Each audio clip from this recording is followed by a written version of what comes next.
오늘은 거룩을 선택하면 행복합니다. 거룩을 선택하면 행복합니다라는 제목으로 말씀을 나누겠습니다. 오늘 아침에 이제 아내와 아들들이 같이 아침을 먹고 있었습니다. 아침을 먹으면서 제가 그 전한 새벽 설교, 큐티 설교를 이렇게 듣더라고요. 그 중에 이제 설교 중에 자녀들에게 그리고 다음 세대들에게 믿음을 보여주어야 한다라는 부분에 우리 첫째 예찬이가요, 맞아, 엄마라고 이렇게 이야기를 했다고 합니다. 예찬이 생각에는 엄마가 믿음을 보여주지 못하고 있는 것이, 자기를 가리킬 때 이렇게 화내는 거가 이제 엄마가 믿음을 못 보여주는 거라고 생각을 해서 그렇게 말한 거죠. 제가 어제 예찬이 숙제를 봐줬는데, 정말 화가 나더라고요. 네, 어떻게 해서든지 최대한 늦게 하려고 하는 예, 움직임이 보이니까.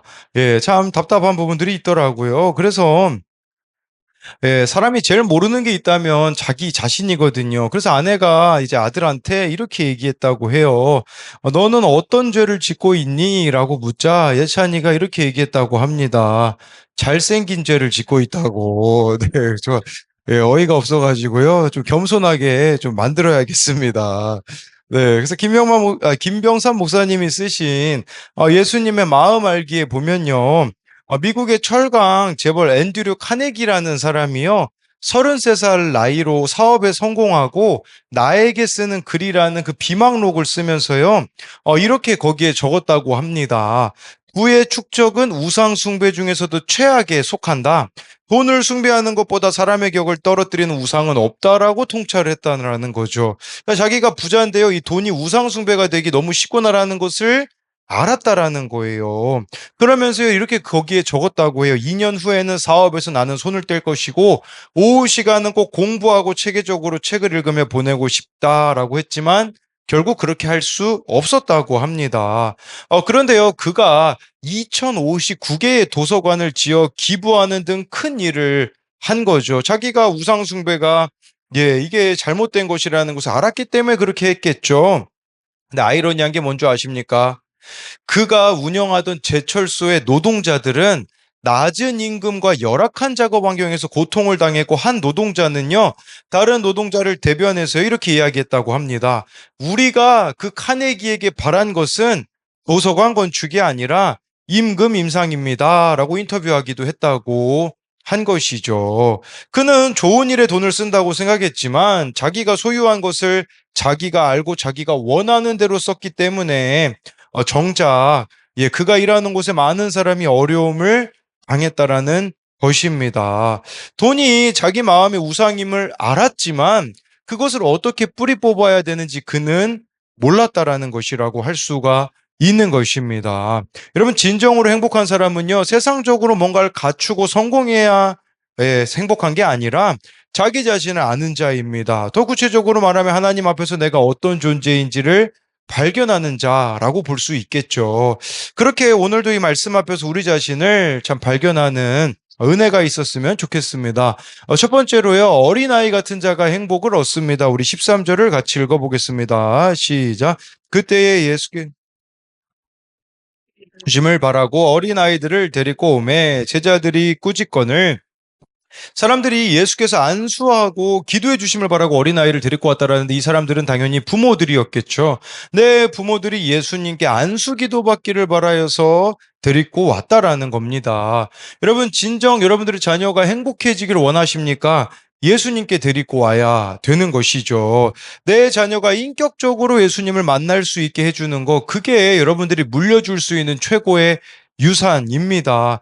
여러분들이 죽고 나서 자녀를 책임질 수 있습니까? 절대로 책임질 수가 없는 것입니다. 뭐 내가 부를 축적해 놨다라고 해서 그게 자녀의 미래를 책임져 줄 수 있겠습니까? 아니죠. 예수님을 만나게 해주는 것만이 정말 나의 자녀를 책임져 주는 비결이라는 거죠. 근데 우리들의 문제는 뭐냐면요. 자녀가 우상이 되어 버렸기 때문에 자녀들을 예수님께로 데리고 오려고 하지 않는다라는 거예요. 그래서 자녀들을 어디에 맡깁니까?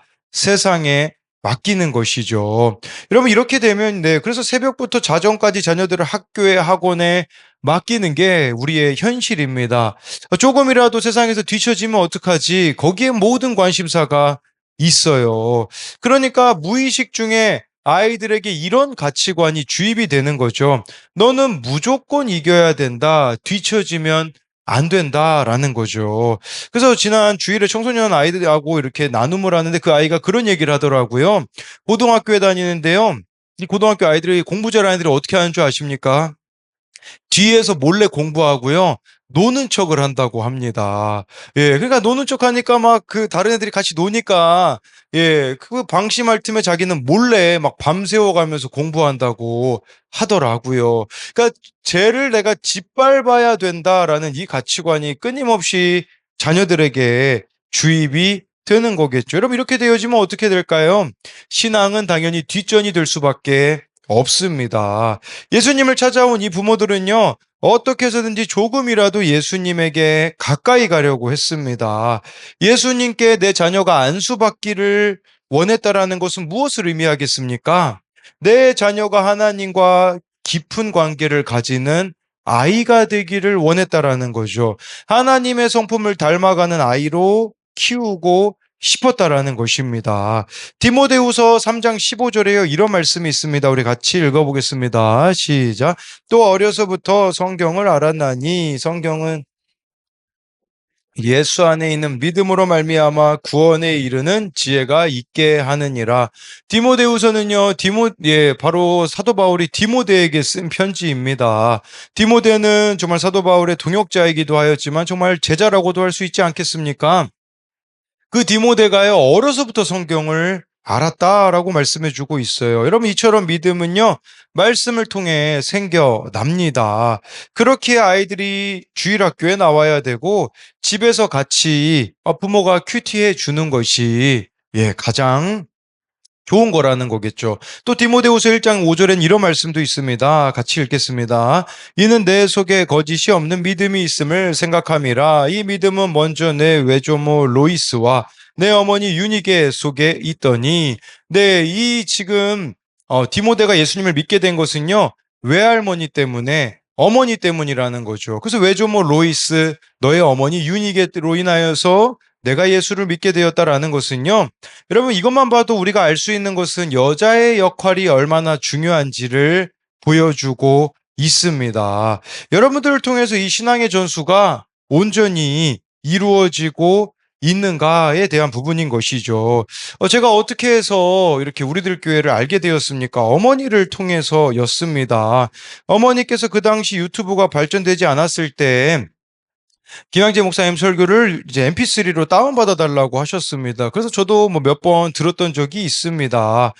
저에게 항상 뭐 목욕탕 세미나라고 거기 가라고 목회자 세미나에 가라고 그렇게 이야기했는데 제가 거절했었습니다. 그러다가 결국에 가게 되어서 이렇게 구속사를 깨닫게 된 것이죠. 이와 마찬가지로 정말 그 어머니의 역할이 예, 너무나도 중요하다라는 겁니다. 13절에 제자들은요, 꾸짖었습니다. 이 부모들을 꾸짖었어요. 예수님께 데리고 오는 부모들을요. 왜 그랬을까요? 그 당시에 어린아이와 여자들을 천대하는 분위기였기 때문입니다. 또 어린아이가 조그마고 약하고 보잘것없기 때문에 무시하고 가볍게 취급했을지 모릅니다. 여러분 곁에도요, 어린아이 같은 자가 있을 수 있습니다. 무시가 되고요, 보잘것이 없는 자겠죠. 그런데 이 사람을 여러분 예수님께로 데리고 가는 걸 꾸짖는다라는 것은 예수님께로 데리고 가는데 방해가 된다라는 말이에요. 데리고 갈 생각을 안 한다라는 거죠. 여러분 주변에 어린아이 같은 자가 이 자를 교회로 데리고 온다고 생각해 보십시오. 우리가 머릿속으로 계산이 되어지거든요. 아, 이 사람하고 같이 가게 되어지면 불편해질 텐데 라는 것 때문에 전도를 하지 않는 이 제자들의 모습이 또 우리들의 모습일 수도 있음을 보여주는 것입니다. 예, 우리 14절, 15절 계속해서 읽도록 하겠습니다. 시작. 예수께서 이르시되 어린아이들을 용납하고 내게 오는 것을 금하지 말라. 천국이 이런 사람의 것이니라 하시고 그들에게 안수하시고 거기를 떠나시니라. 14절에 예수님은요, 이런 어린아이들을 용납하라고 하시잖아요. 내게 오는 것을 금하지 말라고 하시는데, 여러분 어린아이들을 용납한다라는 것을 실제적으로 우리가 실천해 본다면 어떤 게 될 수 있을까요?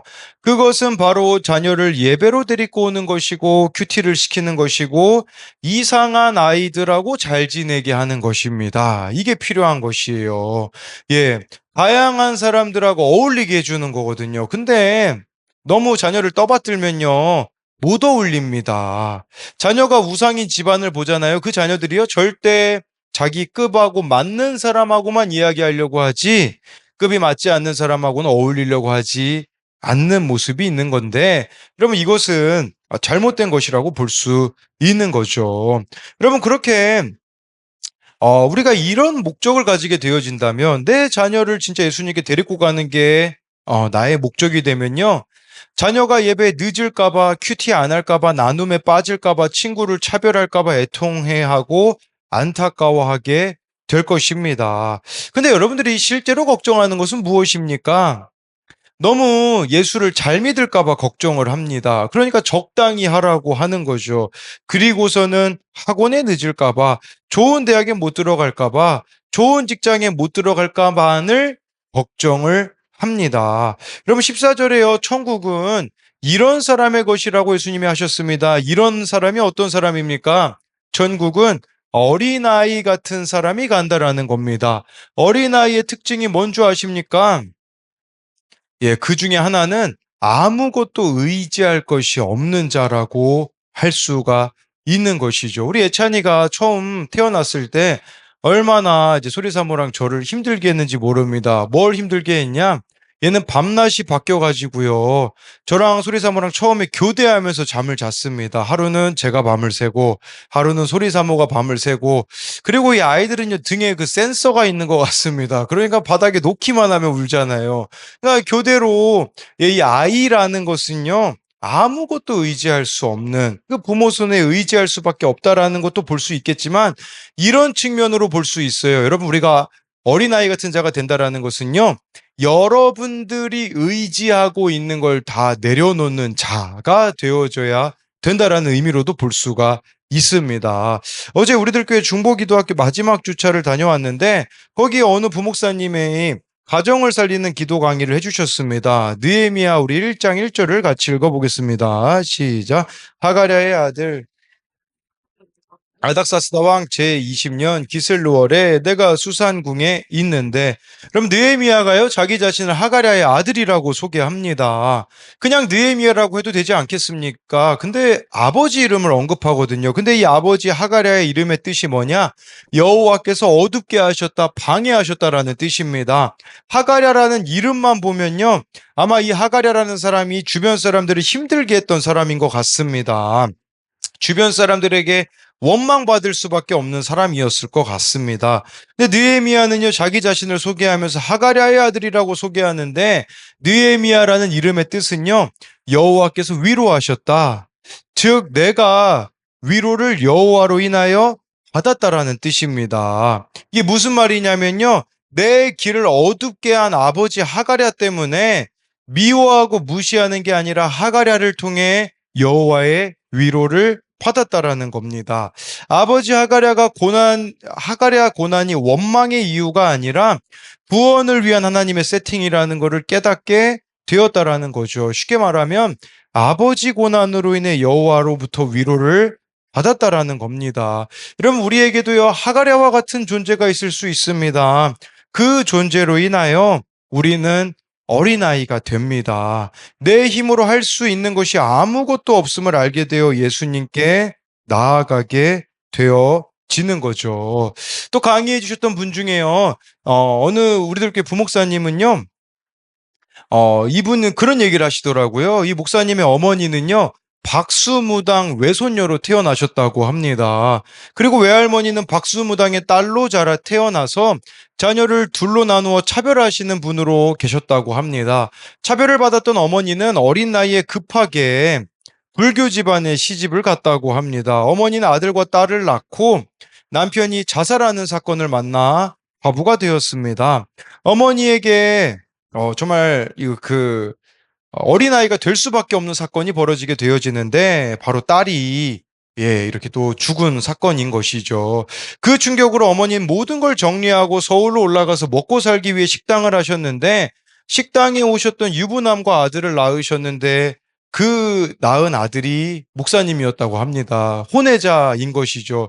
그러니까 혼외자로 태어났으니까요. 이분은 평생 그런 생각을 했다고 하더라고요. 누군가에게 이걸 이야기할 수도 없고 나는 누군가에게 사랑받을 수는 당연히 없을 것이고 또 이분이요, 자기가 이렇게 혼외자 자식이라는 걸 이야기하는 게 너무 힘들었다고 하더라고요. 왜냐하면 우리들 교회에도 그렇게 이렇게 혼외자를 낳은 남편의 바람으로 혼외자까지 태어난 그분들에게 혹시 상처를 드리는 게 아닐까라는 생각을 하였다고 하는데, 근데 이 목사님이 그렇게 이야기하시더라고요. 하나님이 너무나도 밟아주시니까 자기는 하나님을 빨리 만났다고 하였다고 합니다. 정말 의지할 게 아무것도 없으니까 교회를 초등학교 때부터 다닐 수밖에 없었다고 이야기를 하더라고요. 여러분, 그분이요, 자기 집안을 뭐라고 소개하는 줄 아십니까? 배지밀 집안이라고 하시더라고요. 무슨 뜻이냐? 콩가루 집안이라는 뜻이에요. 배지밀. 근데 어떻게 그렇게까지 고백할 수 있겠습니까? 여호와께서 위로하셨다가 되어졌기 때문이 아니겠습니까? 그러니까요. 어린아이로 나를 만들어준 이 가문이, 이 집안이 원망할 것이 아니라는 그분의 고백이 참 위로가 되더라고요. 그래서 이것에 대한 적용 질문은요. 자녀를 예수님 앞에 데려간 부모처럼 내가 예수님 앞으로 인도해야 할 사람은 누구입니까? 또 한 가지는요. 나를 어린아이처럼 아무것도 할 수 없게 하여서 예수님 앞으로 인도해 준 환경과 사람이 있습니까? 그러면 어린아이 같은 자가 될 수밖에 없게 만들어준 환경과 사람이 있느냐라는 거죠. 두 번째로는요, 예수님이 삶의 주인인 사람이 행복합니다. 우리 16절, 17절을 같이 읽어보겠습니다. 시작. 어떤 사람이 주께 와서 이르되, 이를 하여야 영생을 얻으리까? 예수께서 이르시되 어찌하여 선한 이를 내게 묻느냐? 선한 이는 오직 한 분이시니라. 내가 생명에 들어가려면 계명들을 지키라. 여러분, 어린아이 같은 자는 아무것도 세상에 의지할 것이 없는 자라고 설명을 드렸습니다. 그런데 16절에는 어떤 사람이 등장하는데 이 사람은요, 어린아이 같은 자가 아니라 다 갖춘 자입니다. 모든 것을 갖춘 사람이에요. 이 사람이 부자거든요. 부자에다가 그 누가복음에 보면 관리라고도 나옵니다. 이 사람이 사내들인 공회원이었거든요. 그 사내들인 공회원 70명밖에 안 되는데 거기에 들어갔으니 이 사람은 권력 가졌죠. 돈 가졌죠. 종교적으로도 이 사람은 존경받는 사람이었을 겁니다. 왜냐하면 그 당시 유대인들은 어떤 생각을 가졌냐? 율법을 잘 지키는 사람은 부자다라는 생각을 가지고 있었거든요. 그러니까 이 사람이 부자였으니까 사람들이 보기에는 하나님을 잘 믿는 사람이구나라고 충분히 착각할 만했다라는 거죠. 그러니까 이 사람이 와서 예수님한테 뭐라고 얘기하냐? 무슨 선한 일을 하여야 영생을 얻으리까라고 물어본 것이죠. 17절에 예수님은요, 선한 일을 어찌하여 내게 묻느냐라고 하면 선한 이는 하나님밖에 없다라는 거죠. 이건 뭘 말하는 거냐면 그 누구도 인간의 힘으로는 선하여질 수 없다라는 거죠. 그러면서 17절에 생명에 들어가려면 이제 계명을 지켜야 된다라고 하시는데요. 우리 18절, 19절을 같이 읽어보겠습니다. 시작. 계명이 오니까 도둑질하지 말라, 거짓 증언하지 말라, 내 부모를 공경하라, 내 이웃을 내 자신과 같이 사랑하라 하신 것이니라. 18절에요, 부자 청년이 어느 계명입니까? 라고 물어봤다라는 것은요, 이런 말이죠. 나는 다 지키고 있습니다. 라는 당당함이 있었던 것입니다. 근데 그런 그에게 예수님은 십계명을 말씀하시는데, 여러분, 십계명이요, 1계명부터 4계명은 하나님에 대한 계명, 5에서 10계명은 이웃에 관한 계명인데, 이웃에 관한 계명을 예수님이 물어보셨습니다. 왜 그랬을까요? 이 부자 청년은 이웃에 대한 계명을 하나도 제대로 지키고 있지 않았기 때문입니다. 자기 생각에는요, 다 지키고 있다고 생각했어요. 그런데 예수님이 보시기에는 하나도 그는 이웃에 대한 계명을 지키지 않았다라는 거죠. 왜 그렇겠습니까? 자기 기준인 삶을 버리지 못했기 때문이라는 거죠. 네, 그런 그를 향하여서 우리 20절부터 22절 같이 읽어보겠습니다. 시작. 그 청년이 이르되 이 모든 것을 내가 지키어 싸운데 아직도 무엇이 부족하니까? 예수께서 이르시되 내가 온전하고자 할진대 가서 내 소유를 팔아 가난한 자들에게 주라. 그리하면 하늘에서 보화가 내게 있으리라. 그리고 와서 나를 따르라 하시니 그 청년이 재물이 많음으로 이 말씀을 듣고 근심하며 가니라. 20절에요. 부자 청년은요, 다 자기가 지켰다고 합니다. 그러면서 아직도 무엇이 부족합니까? 라고 하자 21절에요. 예수님은 이 부자 청년의 마음에 무엇이 있는 줄 아셨어요? 하나님이 아니라 재물이 우상으로 자리 잡았거든요. 그 우상화된 재물을 포기하라고 하셨습니다. 그 소유를 팔아 가난한 자에게 주고 나를 따르라고 하는데 여러분 나를 따르라고 예수님 말씀하시는 자들은 많지 않습니다. 지금 예수님의 제자가 될 수 있는 절호의 기회를 그는 얻었던 것이죠. 여러분 이 청년은요 가장 중요한 계명인 1계명을 어기고 있었습니다. 1계명이 뭡니까? 너는 나 외에 다른 신들을 섬기지 말라. 이걸 원어로 보면 너와 내 얼굴 사이에 아무것도 두지 말라라는 뜻이거든요. 여러분 1계명을 안 지키면요 어떤 계명도 못 지킵니다. 1계명을 그러면 여러분 예를 들면 이런 거죠. 어떤 사람이 하나님을 믿지 않는 여자와 교제를 하고 있어요. 교회 와서 헌금도 하고 봉사도 합니다. 그러면서 하나님 앞에 내가 잘하고 있다고 생각을 하는 것이죠. 여러분 그러면 1계명을 바르게 지킨다라는 건 무슨 말일까요? 그것은요. 내가 죄인이라는 걸 깨닫는 겁니다. 그럴 때야 비로소 이웃을 진정으로 사랑할 수 있다라는 겁니다. 제가 다음 세대 사역을 참 오래 하지 않았습니까? 그런데 저는요, 제가 죄인이라는 걸 깨닫기 전까지 제 생각에는 정말 사랑한다고 생각했거든요. 밤 12시에 불러도 나갔었고요. 필요하다라고 하면 언제든지 나갔잖아요. 그리고 성대결절 수술하고 나서도 아이들을 만나서 카톡으로 바로 앞에 앉혀놓고 카톡으로 대화할 정도로 제가 사랑을 했거든요. 근데요, 진짜 사랑한 게 아니더라고요. 제 생각에 사랑할 수 있는 정도까지만 사랑을 하더라고요. 제가요, 그들을 공감하지 못했었거든요. 그런데 정말 우리들 교회를 만나고 구속사를 깨닫게 되니 그제서야 제가 죄인이라는 것을 깨닫게 되어지니까 그제서야 진짜 사랑하게 되어지더라고요. 네. 그러니까요. 정말 제가 죄인이라고 발견하는 그 시점, 제 자신을 내려놓는 순간이 진정으로 사랑하게 되어지는 것이었다라는 거죠. 그래서 지난 월요일에 우리들 교회 그 큐티 목회하시는 목사님들이 전국에서 와서 같이 모였거든요. 자기소개하는 시간을 이렇게 가졌는데요. 교회들 중에 다양한 교회가 있습니다. 정말 성도들이 5명으로 시작해서 4천 명이 넘는 교회가 된 교회도 있고요. 50명에서 시작해서 300명이 넘게 되어진 교회도 있습니다. 그런데요, 반대로 어려워진 교회도 있어요. 1,000명 되는 교회인데 1,000명 되는 교회 다 성도들 돌아보려면 적어도 사역자들이 10명이 필요하잖아요. 근데 10명이었던 사역자가 그 목사님이 이제는 우리도 이렇게 구속사를 깨닫는 내가 죄인이라는 이곳으로 나간다라고 하니까 한 명 빼고 다 나갔다고 합니다. 그러니까 담임 목사님하고 이 한 명 교역자가 다른 성도들을 돌보고 있는 거죠. 힘들어지고 있는 분들도 계세요. 근데 제가 발견한 게 뭔 줄 아십니까? 힘들어지고 있는 분들도 포기 안 하세요. 근데 반대로요. 잘 되고 있는 교회도 교만해지지 않더라고요. 그게 놀라웠었습니다. 여러분, 이게 어떻게 가능했겠습니까? 내가 죄인이라는 걸 발견하니까요. 잘 돼도 교만해지지 않고요. 안 되어도 비참해지지 않더라고요. 이게 엄청난 비결이라는 것이죠.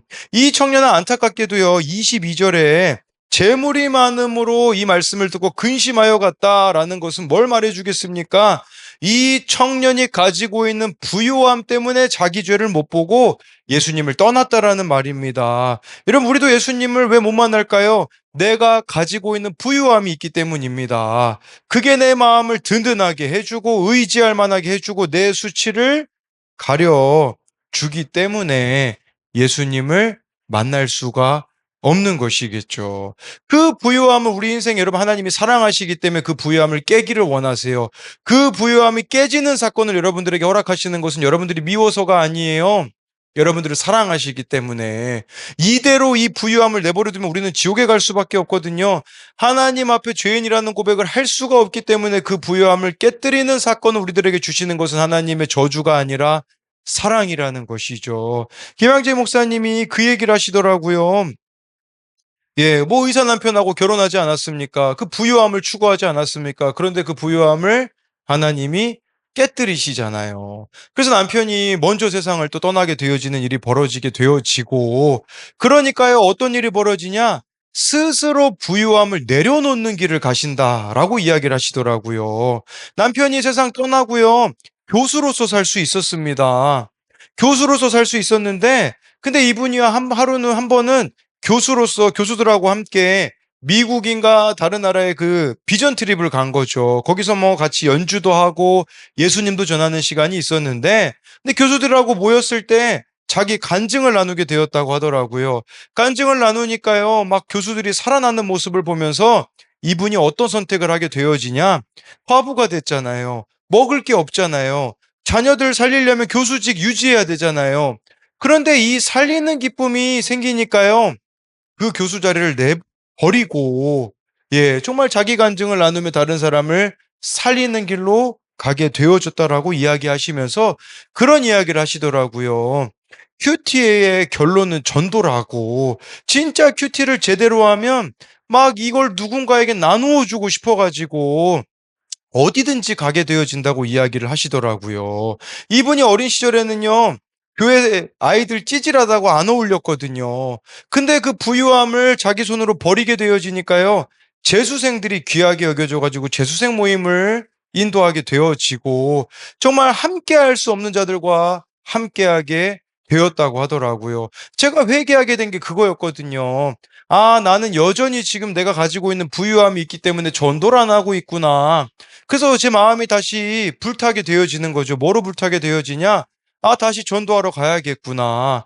내가 낮아지는 곳으로 가야겠구나. 우리 강혜찬이 주일날 저보고 뭐라고 이야기하냐면 이렇게 얘기하더라고요. 아빠, 우리 크리스마스 때 특송 하나 하자 그러더라고요. 그래서 무슨 특송 하자고 들어보니까 천하의 불효자라는 곡을, 네, 찬양이 있거든요. 천하의 불효자. 그게 그 누가복음 15장 가지고 이렇게 막 그런 거예요. 막뭐 천하의 불효자 막 하면서 그런 내용 나와요. 막 집 나간 탕자 보고. 예, 근데 그거 저보고 하자고 하더라고요. 예. 그래서 저는 이 망가지는 것은 항상 우리 교회에서, 예, 김병호 안수집사님하고 곽청룡 지사님이 담당해 주신다고 생각을 했거든요. 근데 그게 아니더라고요. 제가 가지고 있는 이 부유함 버려야겠더라고요. 아, 그래서 우리 이번 크리스마스 때는 우리 셋이서 천하의 불효자 하자. 이제 그래가지고 이제 지금부터 준비하려고 하거든요. 여러분, 이 부유함 버리는 것은요, 쉽게 말하면요, 다른 사람을 위해서 내가 망가지는 거예요. 저 사람의 구원을 위하여서 내가 망가지는 거예요. 수치를 당하는 자리에 스스로 가는 것이죠. 그래가지고 오늘 오후에, 예, 제가 초등학교 앞에 우리 어느 청년들하고 같이 가기로 하였거든요. 가서 다시 전도의 자리로 가서 내가 망가져야겠구나라는 것을 생각해 보게 되는 거죠. 여러분, 그렇게 되면 어떤 일이 벌어질까요? 구원을 위해서 내가 초라해지잖아요. 하나님이 주시는 부유함이 있을 것입니다. 이게 여러분들의 부유함이 되어줘야 돼요. 내가 가지고 있는 능력이 부유함이 되시는 게 아니라 내가 예수님 때문에 초라한 자리로 가는 거죠. 여러분, 이 부자 청년이 제자가 된다라는 거 얼마나 낮아지는 겁니까? 자기 소유를 다 버리는 거잖아요.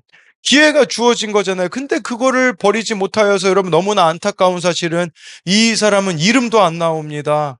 그 청년이라고만 나오는 것이죠. 그게 아니라 여러분, 그 이 사람이 지옥 갔다라는 뜻 아닐까요? 천국 못 갔다라는 뜻이 이름이 안 나왔다라는 것은요.